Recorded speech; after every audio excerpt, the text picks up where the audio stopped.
Good evening, ladies and gentlemen, and welcome to the 2017 Okoboji School District School Board Candidate Forum. My name is Kylie Miller, and I am the CEO of the Iowa Lakes Corridor Development Corporation. At this time, I would like to ask each of you to check to make sure your cell phones are silenced. Thank you. First, let me express my thanks to all 7 candidates for their interest in serving on the school board. This is a challenging responsibility, but the reward is great. The opportunity to set the course for future generations. Thank you as well to our 2 outgoing board members, Stacy Titterington and Jeff Nielsen, for their leadership during their terms.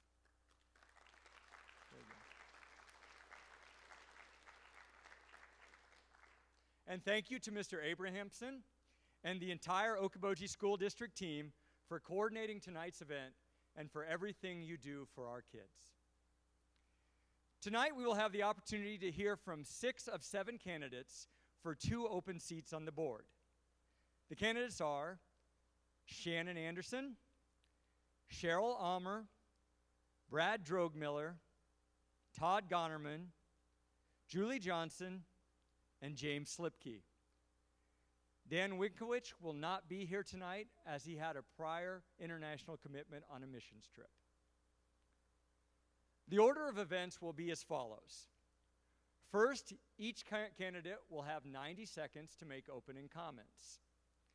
After opening comments, we will move into the question and answer portion of the forum. There are 5 questions in all, selected by school officials based on recommendations from state education experts. Candidates were given the question topics in advance and have had the opportunity to prepare their answers. Each candidate will answer every question. Once again, answers will be limited to 90 seconds. Finally, each candidate will have 90 seconds for closing comments. All answers will be timed. We've got a timer down front. Candidates, be aware that the bell will interrupt you if your answers run long, as will I. Any questions from the candidates? Before we begin, a bit of disclosure about myself and my relationship to the school district. My wife, Carrie, is in her first week as a full-time teacher at Okoboji High School. Our daughter graduated from the high school last year, and we have 2 sons currently enrolled in the district. It was my privilege 2 years ago to serve as the independent chair of a task force that was charged with looking at potential reuses of the Okoboji Middle School building should a new school be constructed. With that, let's get started. We will begin with opening comments from each of the candidates.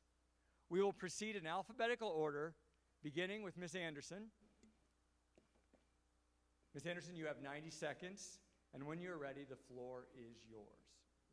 My name's Shannon Anderson. I graduated from the Milford Community School District, which is now the Okoboji Community School District, in 1987. My family moved up here in 1982 when my dad took a job at Okoboji Bible Camp. I came back after attending 2 years at Northwestern College, Orange City, and I am currently working at Pure Fishing as a sales coordinator with our sales team. I am very enthusiastic about our school district. My 2 daughters have graduated from here. I only want to see what's best for the kids and the community and what we can do to better each and every one of them. Next, we will have Ms. Almer. Good evening. I'm Cheryl Almer. I have lived here in the Milford community with my husband Bill for nearly 50 years. We have 2 children who both graduated from this high school, receiving an excellent education that allowed them to become successful in their fields of finance and law. I have just recently retired from 20-plus years working inside the district. I believe this will give me an interesting and new insight to things that have gone on and are going on in the district. I would like to see the district deal with the safety and security of our students and as well as the space needs. I think that is paramount right now in our district, and I would like to see us retain our fiscally prudent policies based on cutbacks in state spending. Thank you. Mr. Drogmiller. Good evening. My name is Brad Drugmiller. This is my second go at school board. I ran, I guess, what would have been 2010 through 2014. Wanted to get back on the school board to continue the momentum we have going. I've been in the area since 1996. I've been married to my wife Jill for 21 years, and we have a junior named Braden, and I have a third grader named Karna. Thanks for coming tonight. If you have any questions after the fact, be more than happy to answer them. Thank you. Mr. Gonerman. Hello. Thank you all for coming tonight. My name is Todd Gonerman. I was born and raised right out here southwest of town. I still live there on the family farm. Graduated with my classmate Shannon here, 1987 from Milford High School, and graduated from South Dakota State University in 1989 with an associate's degree, moved back to the family farm. My wife's sitting here in the front row. We've been married 23 years, have a sixth grade boy. And when I'm not working or farming or coaching youth sports with some of the other people I see here in the audience, Michael and I and Kaya can be found doing a little snow skiing or playing a little golf once in a while. So, thank you. I think the class of '87 is a touch infamous, if anybody's heard. Next, Miss Johnson. Hello, my name is Julie Johnson. I am a 1996-7 graduate of Galva Holstein High School and a 2000 graduate of Iowa State University with my degree in accounting. My husband Travis is a 1996 graduate of Okoboji, and he and I have lived here since 2002. We have 3 children in the district, a daughter Addison in 5th grade, a son Colton in 2nd grade, and another son Camden. He's in pre-K this year. So, are we also saying why we're running for school board right now, or is that next? You can do as you please, but that will come up in a subsequent question. Okay, I'll just wait. Thank you. And Mr. Slipke.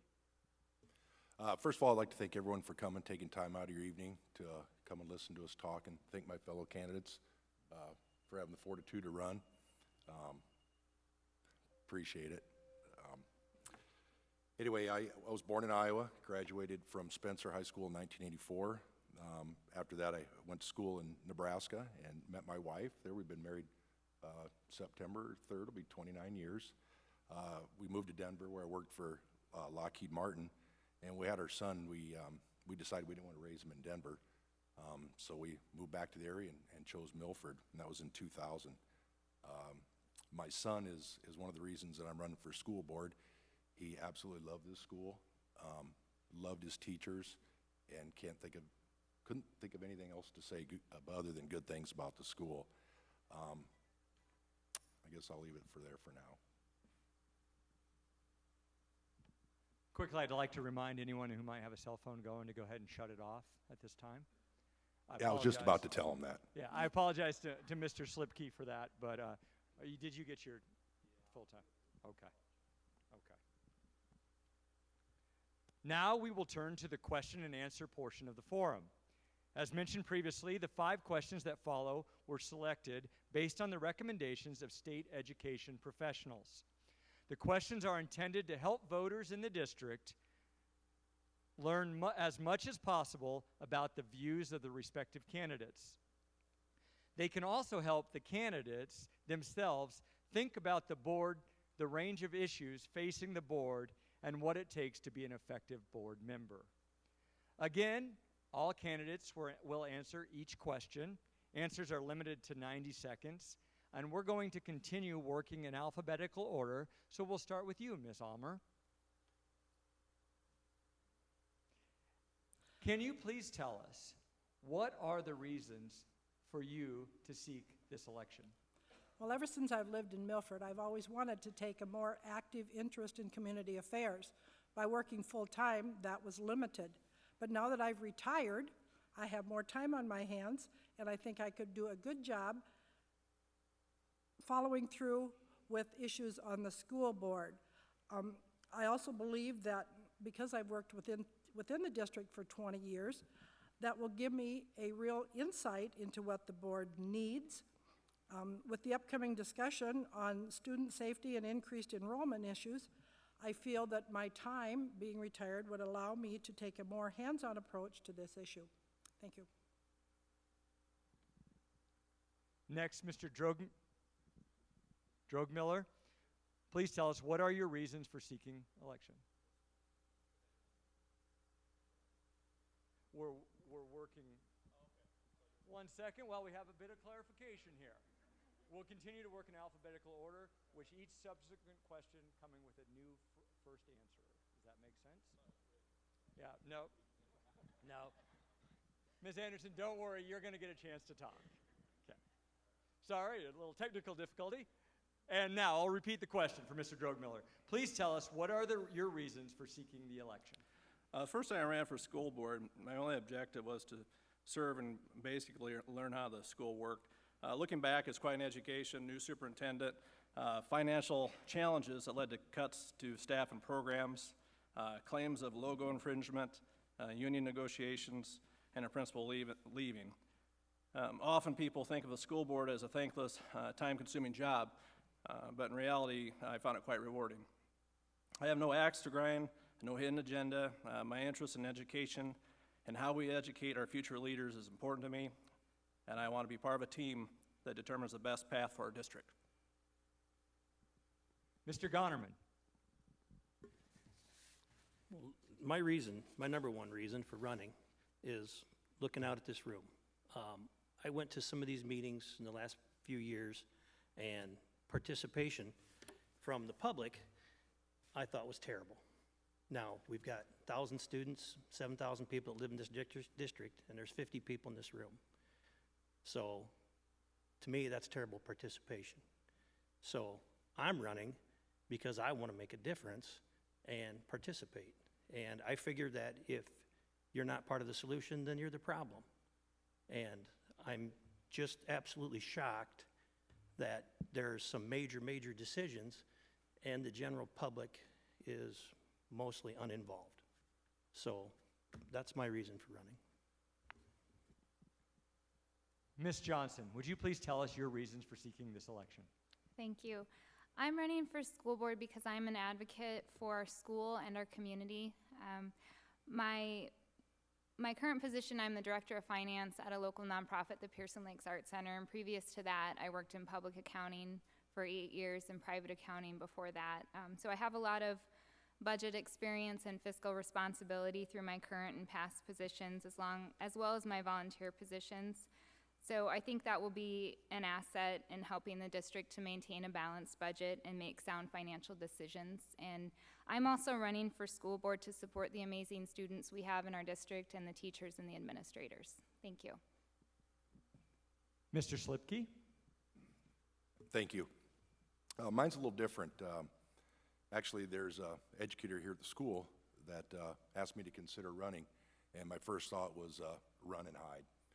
And as I dug into it a little bit more, I also talked to my wife, my family, my son, and some of my friends, and realized that maybe I have something to offer. And so the more I thought, the more I dug in it, I really feel I've been blessed in this community, and I wanted to find a way to give back.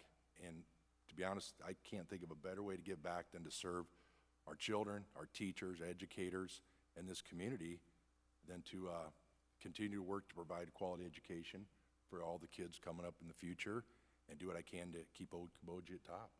Thank you. And Ms. Anderson. Thanks. The reason I'm running is I got a great education here. My two girls got a great education here. And when I'm out in the community, all I hear about is, well, the new school, it's going to raise my taxes, and all of that. It's not about you or me. It's about the kids. It's about what we can provide to them and give them the education that they need to create a pathway for them to go out into their future and create what they need to create. And I just get frustrated when I hear that, and I just want to make a difference. I want to work with the community, I want to work with the school district to create a bond that we can get the school and make it as good or better than it is today. Thank you. Mr. Drogmiller, you'll be the first to answer the next question. Candidates, this is a three-part question. I'll go through it, and then, of course, please feel willing to ask for a repeat as needed. Please offer some key strengths of our district, some key needs, and what you hope the board will accomplish during your tenure. Okay, some key strengths of our district is obviously our staff.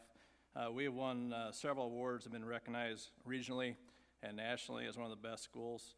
Some of us would like to think it's because of the great board, but it really comes down to our teachers.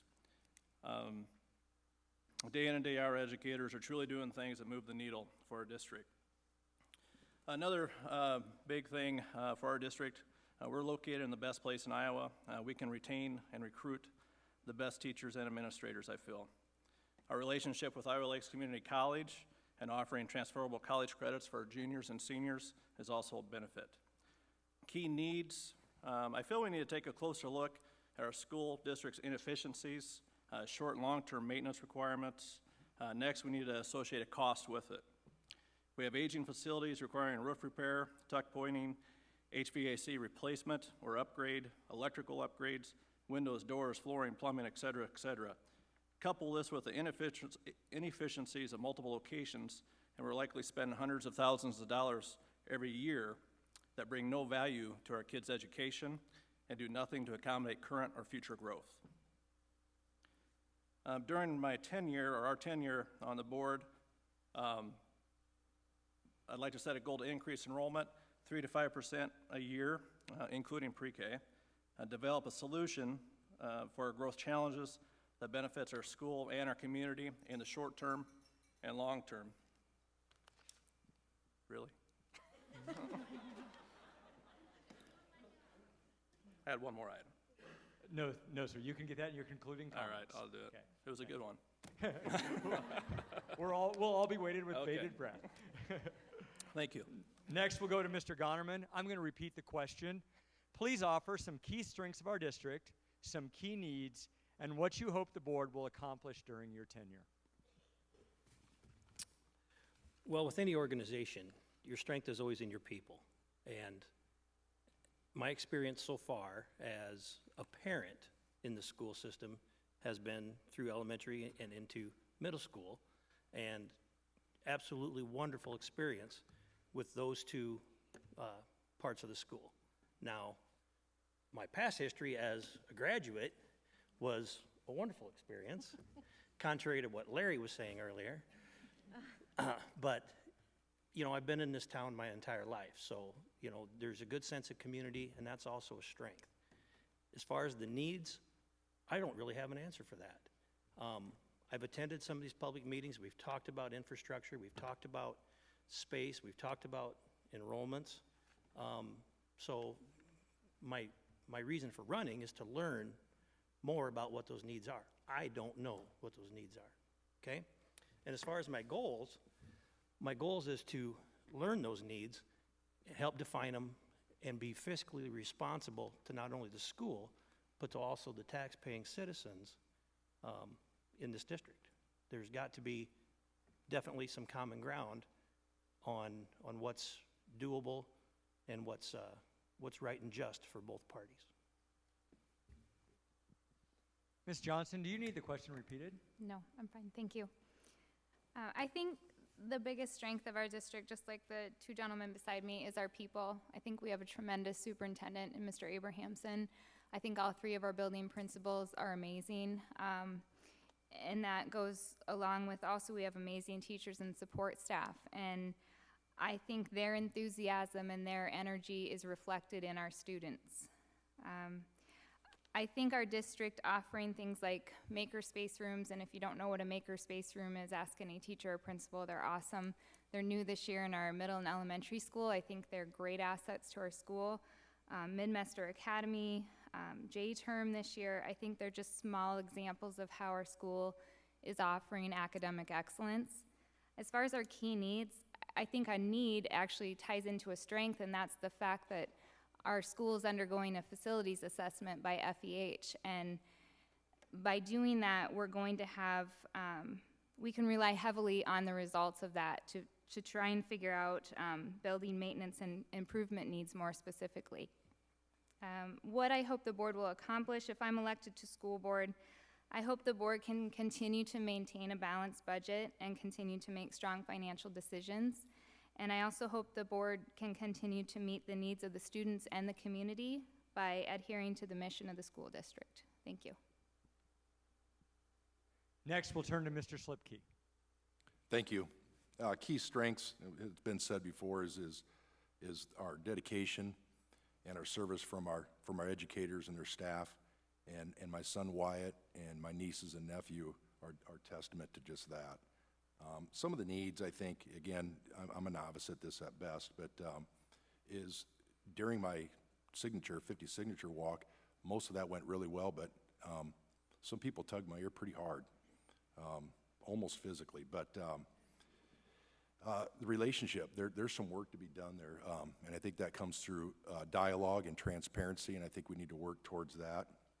And as far as what I want to accomplish, it's no secret, our facilities, they're in disrepair in some cases, and there's a big concern about whether to build or not to build, and I think that needs to be brought out in the open just a little bit more, because regardless, our school's in trouble as far as infrastructure, and continue to attract and retain the great educators and their staff that we have today.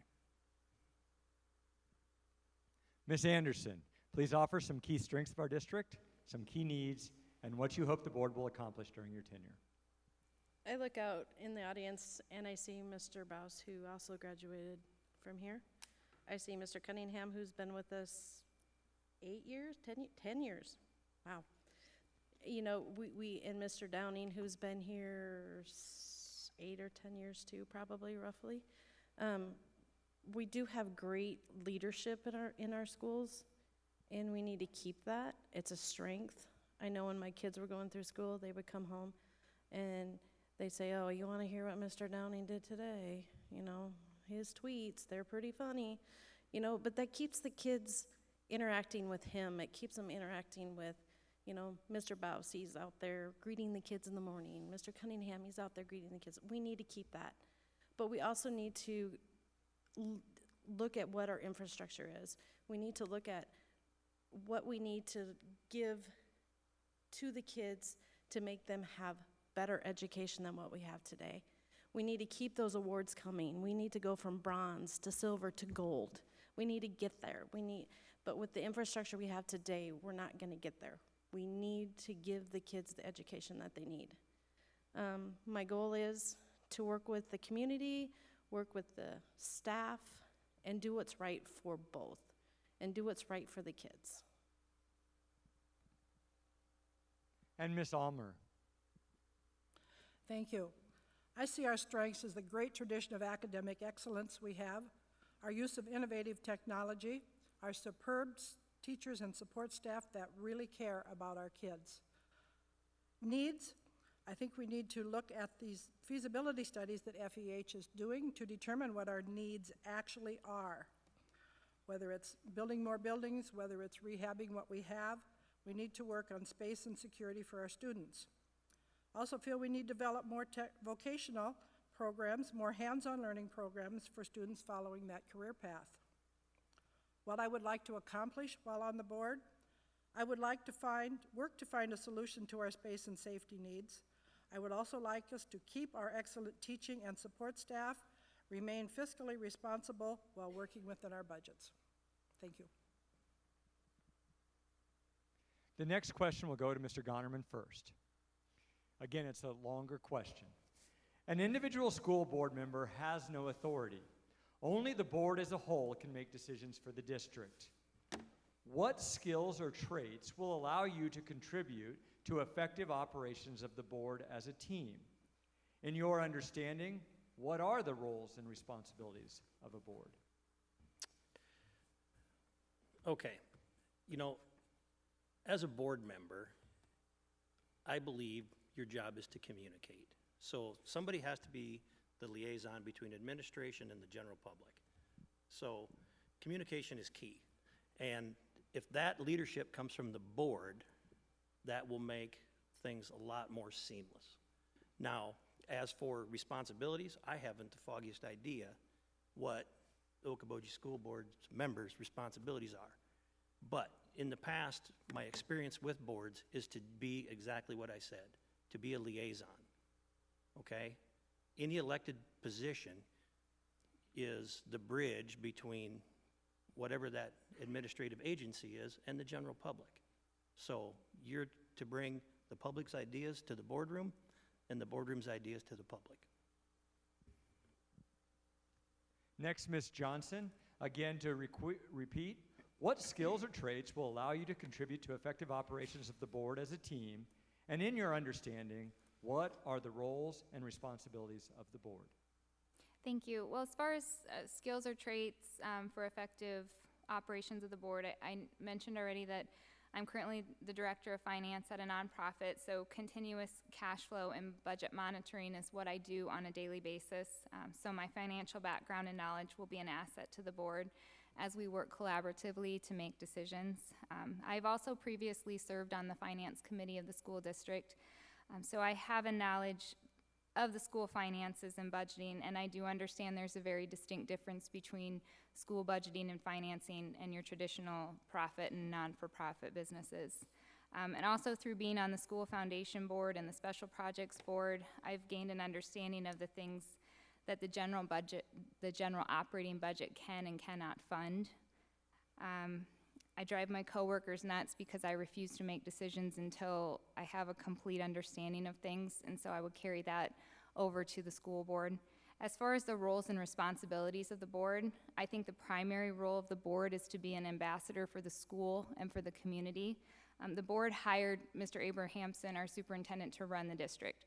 Our job as a board is to support him and work together collaboratively with him. I also think the role of the board is to help ensure the district has adequate resources, to monitor the district's finances, and to assist in planning strategically so that we know the district will have a successful future. Thank you. Mr. Slipke? Thank you.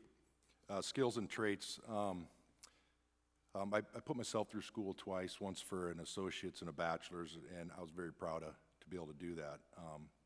I've had the roles of an engineer, a supervisor, manager, and most recently a director and a servant leader. I've had a lot of training for team building, and I think I can bring some of those traits to the school board in a position of leadership. All that aside, what I believe most is that I hope most of you folks don't really care what I know until you know that I care, and I do care. Thank you. Oh wait, second part, sorry, jumped the gun. Responsibilities of the school board. It's really representing the citizens of the school district and overseeing that so we can provide good education and achievements for our kids. Fiscal health, fiscal responsibility, creating written policy to meet those goals as defined, determining some of the educational needs, and maintain adequate staffing, and hold ourselves and our students and our educators accountable to the decisions we make. Thank you. Next up, we'll have Ms. Anderson. My skills and traits, I've worked for Pier Fishing for 24 years. I've worked my way up from being working in the factory to now my current role as a sales coordinator. And in that role, I manage 75 sales guys out in the workforce, looking over their budgets, maintaining, keeping them on track. 75 salesmen are a little daunting some days, but it's fun. But keeping them on budget, I also manage 300 of our, what we call ambassadors, and looking over their payment, making sure that their totals are correct, a lot of math in that. What I think that the board operations of the board, in my understanding, is just to be a cheerleader for the community and be the person who supports our superintendent and our teachers and our administration staff.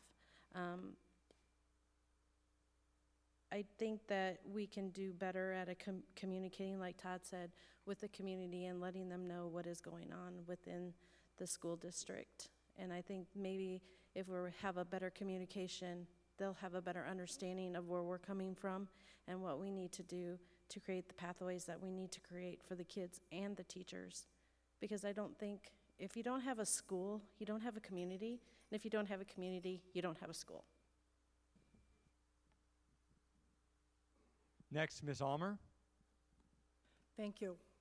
Skills, I think my ability to listen is a good skill. I will listen to all sides of the issues, but I'm not afraid to speak up if there's something that I need to know or if I feel strongly about.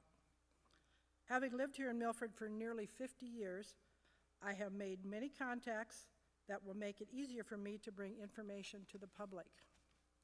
The roles and responsibilities of the district, of the board, we need to set and maintain our budgets. We need to open communications with the community, and I think this is very important. We need to establish policies that continue to move the district forward. We are responsible for keeping an eye on the fiscal, accountability, and feasibilities of moving our district forward. We need to develop and maintain a strong staff and develop better community relations. Thank you. And Mr. Drogmiller.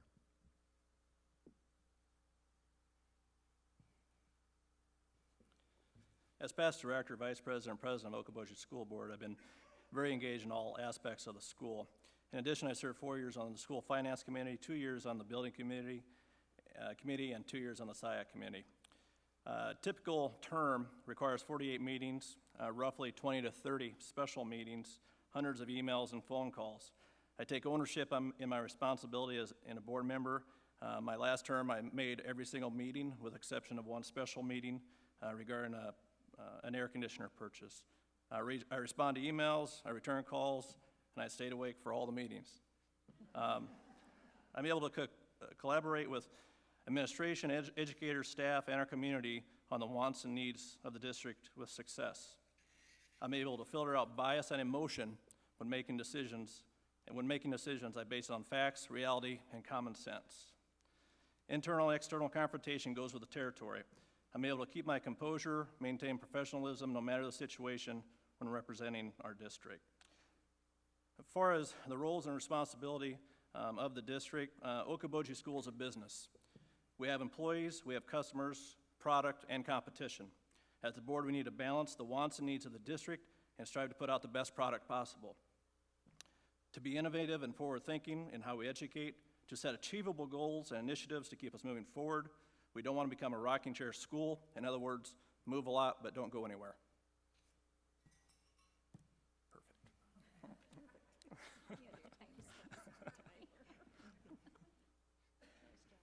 For question number 4, we'll begin with Ms. Johnson. As a district, what should we continue to do that we are currently doing?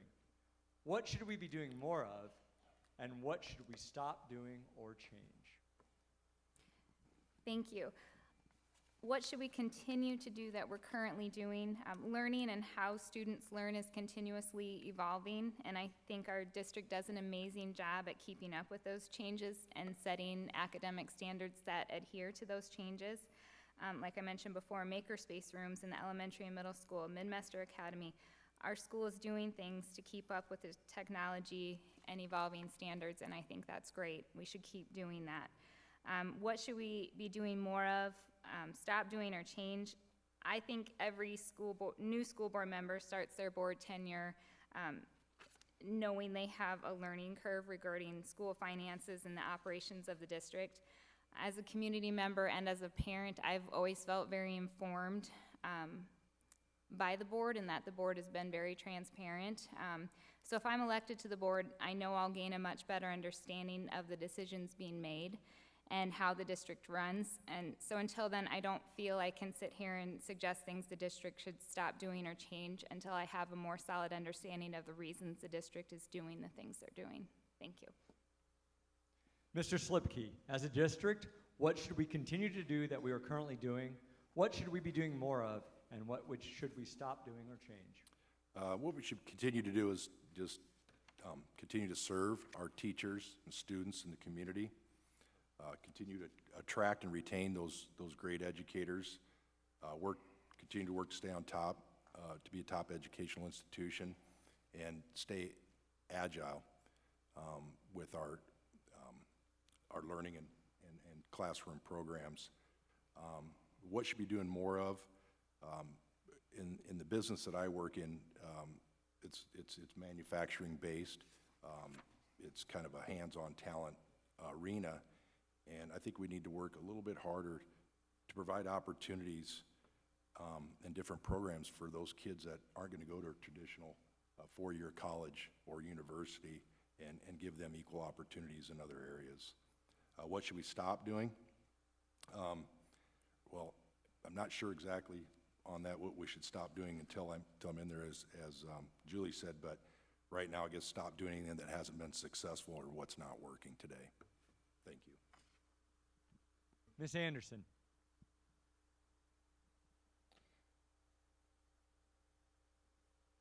I think we need to, as a community, still support our academics. Our academics are phenomenal. We need to continue to improve those to the modern form of education, technology, vocational. Vocational is coming back. You know, like Mr. Slipke said, we need to adhere to those students that may not be able to or want to go to a four-year school but want to do more of a vocational. It is making its way back. We need to give to those students as well. What should we do?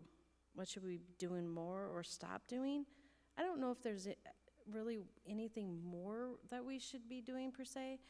And what we should stop doing, I really don't know until I can get in there and listen to what the current board is working on and learn my way through what they're doing and what the district needs are and what we need to do as a team to get the job done. Thank you. Ms. Almer. Thank you. What do we need to maintain? We need to maintain our strong academic base. We hear this over and over and over again about how wonderful our kids go off to college prepared, and it's due to our fantastic staff, teaching and support staff. When kids go off to college and they can be mainlined or clept into higher level classes because of what they've learned here through our school district, to me that's something we must maintain. But we also must maintain the ability to get all students to achieve to their potential. As Julie said, not everybody, and Mr. Slipke too, not everybody is heading for a four-year college. We have to maintain hands-on and vocational training programs for those students that are not. What should we be doing more of? I really can't answer that because I know that what we have now is working in many, many ways. Until I could get a better handle of what the board is expecting of the districts, then I could say what we need to do. And what should we stop doing? That I can't either. The one thing I would like to change is more programs for the kids who are not heading for the four-year college. I think this is so important. Having worked here for over 20 years, I see that probably 60% of your kids are going off to a four-year college. Maybe 10% of those kids never make it and they come back and go into a vocational program. We need to have more of that. We need to stress that it's not a mistake to go and try a college and then come back and do something different. I don't think we need to make kids feel guilty. Thank you. Mr. Drogmiller. Can you repeat the question? Absolutely, sir. As a district, what should we continue to do that we are currently doing? What should we be doing more of, and what should we stop doing or change? I'm going on with my last comment about the school being a business. One thing I like that we're doing, hear me? Let's Okay. go ahead and start the time again for that. Sorry. One thing I feel we should continue doing, based on my last comment about the school being a business, I like the fact we're selling our school more. We're doing an excellent job selling ourselves to brochures, billboards, family tours, etc. I'd like to see more of this. We have a lot of things to be proud of, and we need to be relentless in getting the Okoboji message out. We need to continue exploring ways to accommodate growth. We are a school that continues to grow in a flat to trending downward economy. When the economy reverses, I anticipate our growth will accelerate. Class size and student-teacher ratio, this is great, one of our biggest strengths. This is critical in student achievement. ACT prep, a lot of schools don't offer it, but we do. We're very fortunate to have it. Our pre-K program, hands down, one of our best things we have going. Was originally concerned when this went to from half days to full-time, but it's been a success and needs to be marketed as well, as I feel pre-K is the director of first impressions for our school. Things we need to be doing more of. I toured a school, I guess probably 4 or 5 years ago, New Tech in Sioux Falls. They're focused on project-based learning, and that's the whole school. I think there's things for our school to switch to that. It'd be tough, but I feel there are things we can do that they're doing that would benefit our kids. I'm a fan of STEM, and I'd like to put more resources towards that program. Thank you. And Mr. Gonerman. Okay, what do I think we should continue doing? I think we should continue the education and the way we educate and the different opportunities each kid can learn individually. It's different than when I was in school. So there's more opportunities for the kids. I have angered a teacher or two with my own personal belief that I don't want formal education to get in the way of my learning process. And I think some of these other candidates have echoed that same thing when they've talked about vocations and other things. So it might not be formal education, but you still have a facility and a structure and a staff that can allow that child to learn and not under some rigid curriculum. So learning and education are entirely different.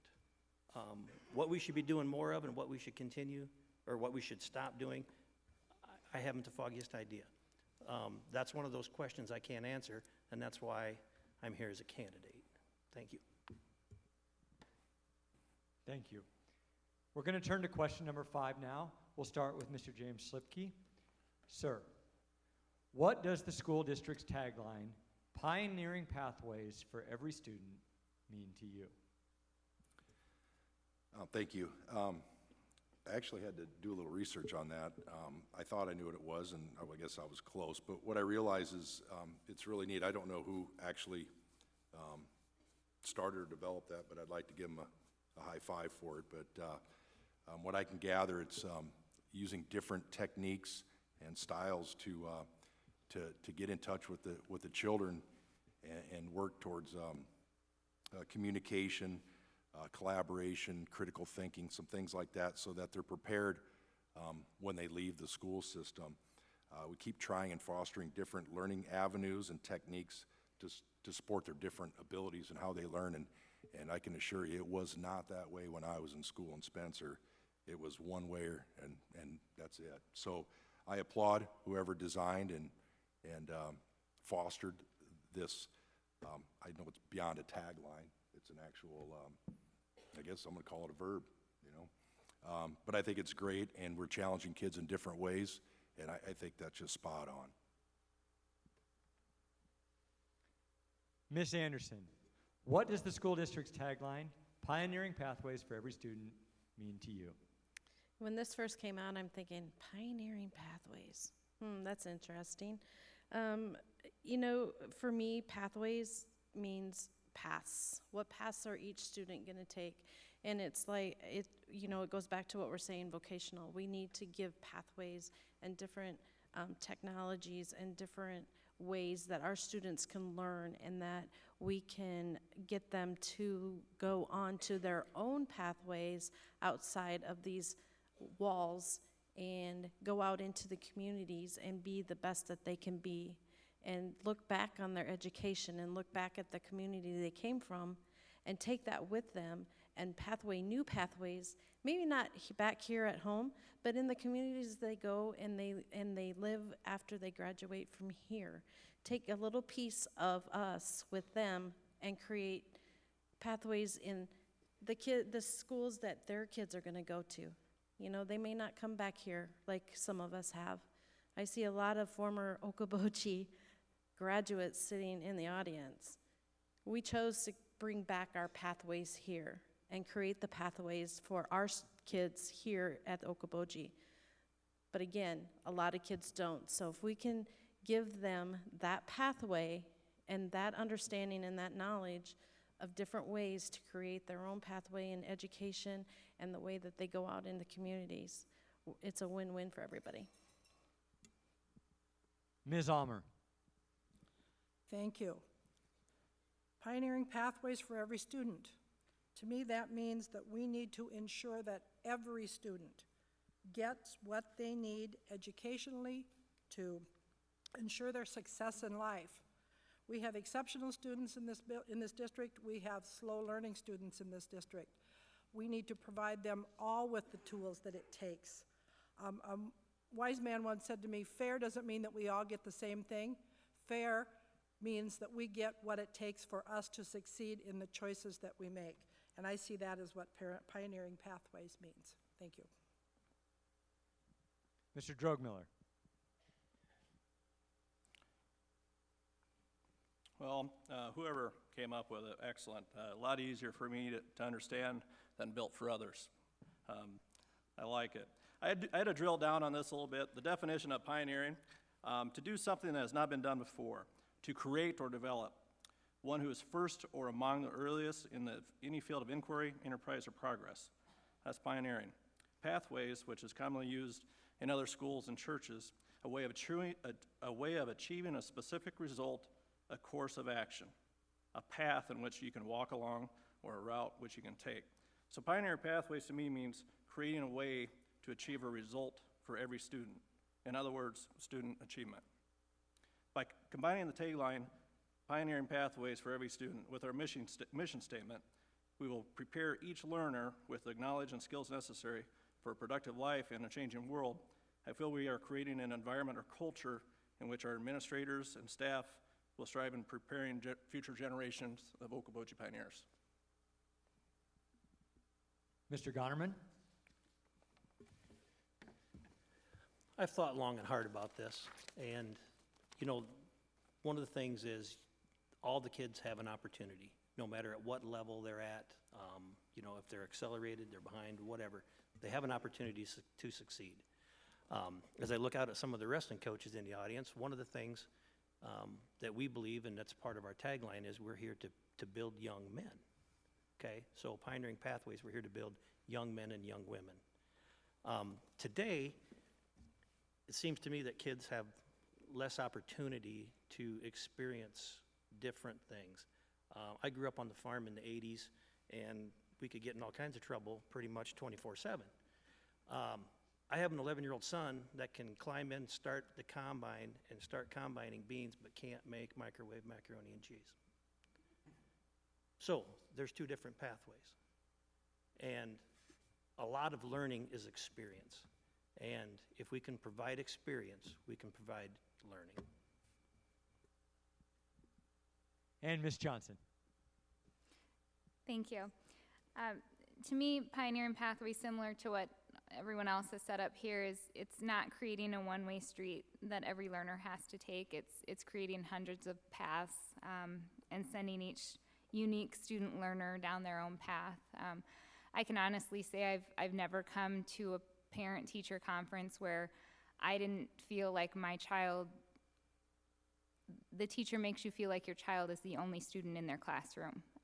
They're taking each one of our kids down their own path. Your child is never compared to another child, and that's something I very much appreciate about our school. So like I said, it's taking each unique learner down their own path and supporting them on that journey, and I think our school is already doing that, and they're excellent at it. Thank you. That concludes our question and answer section. Now we're going to wrap this up by giving each candidate 90 seconds for closing comments. Once again, we've worked our way through the group, so we'll start with you, Ms. Anderson. 90 seconds for closing comments. Again, I'm here for the kids. I'm here for the teachers. I'm here for the administration staff. I'm here for the community. I don't have an agenda.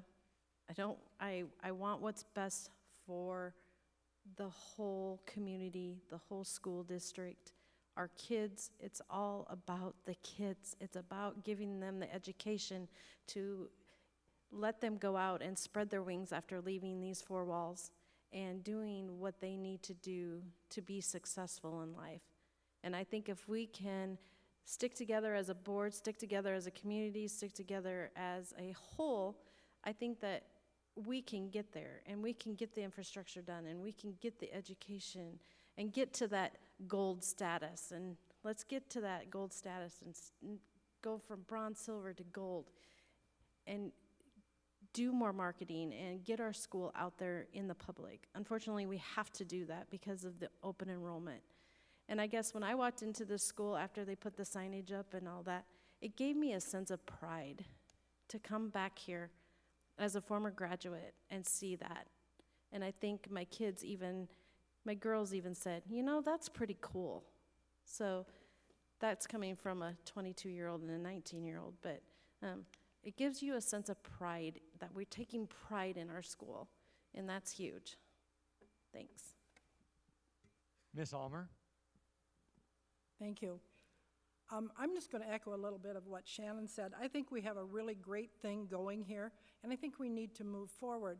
But one way I would like to see us move forward is I would like to see our board take a more active role in managing what's going on in the building. When I did my research, I found out that we should be going into the schools. We should be walking around. We should be seeing what's going on in the classrooms. How do I know what needs to be fixed if I don't know what's going on? Now, I just think it would be really important to walk through the classrooms, to see a teacher teaching. I'm familiar with the high school. We have an excellent art department. I think it would be so good for me to walk into Mrs. Turner's classroom and see what's going on with the students. So I think it's really important that the board would take a more hands-on approach to walking through the buildings, visiting, see what's going on in the districts. We've got good things going. We need to continue, but I think that would be one way that the board could do this. Thank you. Mr. Drogmiller? First, I'd like to thank everybody for coming. I got a lot of things I didn't get to, but looking at, everybody's talking about new school and how we do it, and I've been through this before. And the more I sit back and look back at the school and how school finance works, I'd really like to drill down into the costs and inefficiencies of our school and how it's impacting how we teach our kids. Meaning, you have a budget over here for infrastructure, and you can't touch that money to educate your kids. We're allowed $6,605 per student, and if you drill that down to about 180, 190 days, that's $35 per day to educate your child. So how much of our inefficiencies from this bucket or the infrastructure bucket are damaging how much we can allow for the kids' education? So I want to drill down into that, learn more about that. A lot of the topics you probably wanted to discuss and question, you couldn't tonight. If you have any questions of me, my phone number, 330-1820. Give me a call. We'd love to talk to you about it. Thank you. Mr. Gonerman? As I sit here and look in the audience, I see my former principal out there. I see a longtime school board member sitting in the middle, Tim, and I think back to what it was when we were in school. And I hate to say this, guys, but Okoboji is a school district. Milford is a community. West Okoboji is a community. Arnold's Park is a community. But Okoboji is a school district. Now, that presents some unique opportunities and some unique issues that have to be overcome. I happened to check my property taxes, and there's roughly 53 or 54% of my property tax coming to the school district. We have 1,000 students, we have 7,000 people, 32,000 homes in this school district, and there's 70 people in the room. So my goal is I want to bring the board and the community closer together because it's important. It's important for the success of this school district. Ms. Johnson? Thank you. I just want to thank everyone for coming out tonight to getting to know more about all of us candidates. As I've said from the start, I'm an advocate for our school and our community, and I want to support our teachers, students, and administrators, and that's why I'm running for school board. Thank you. And Mr. Slipke? Thank you. Again, thank you, candidates, for being here. I want to thank you for the willingness to serve. Thank everyone taking time out of their evening to join us and support us. Pretty simple. I love this community, and I love this school. My son is just an absolute fan of every part of this. I have nieces and nephews that talk very highly. They just essentially brag about the school and their teachers. And when I grew up, there wasn't a lot of relationships with instructors. It's different now. It's really neat. I want to do everything I can to support that, support our students, and support our educators. I don't really intend on managing our educators. I'd like to take the position more to serve those and work with them,